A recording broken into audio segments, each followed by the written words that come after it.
नमस्कार. Diamond of medical ट्रेजरच्या आजच्या भागामध्ये आज आपण जाणून घेणार आहोत ते म्हणजे विटिलिगोची प्रमुख कारणे कोणती.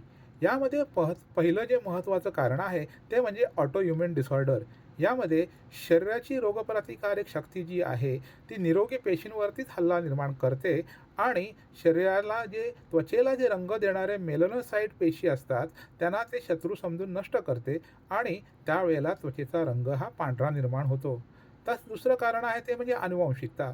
जर कुटुंबात आई-वडिलांना किंवा जवळच्या नातेवाईकांना कोडाचा त्रास असेल, तर पुढच्या पिढीमध्ये हा त्रास निर्माण होण्याची शक्यता अधिक असते. ह्याचे प्रमाण हे 30% इतके असते. त्यानंतर न्यूरोलॉजिकल घटक. काही वेळा मज्जातंतूच्या टोकावरती अशी काही रसायने उत्सर्जित होतात, ज्यामुळे रंगद्रव्य तयार करणाऱ्या पेशीसाठी ते घातक ठरतात आणि त्यामुळे त्या विशिष्ट भागातील रंग हा पांढरा पडू शकतो. त्यानंतर ते येणार आहे ते बाह्य घटक.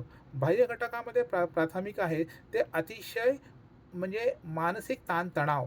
जास्त प्रमाणात स्ट्रेस घेतल्यामुळे शरीरातील रासायनिक संतुलन बिघडते.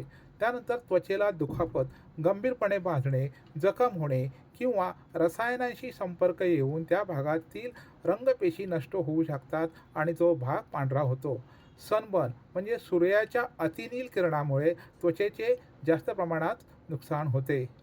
याशिवाय आपणास काही शंका किंवा प्रश्न असल्यास आपण स्क्रीनवर दिलेल्या या फोन नंबरवरती आम्हाला संपर्क साधू शकता.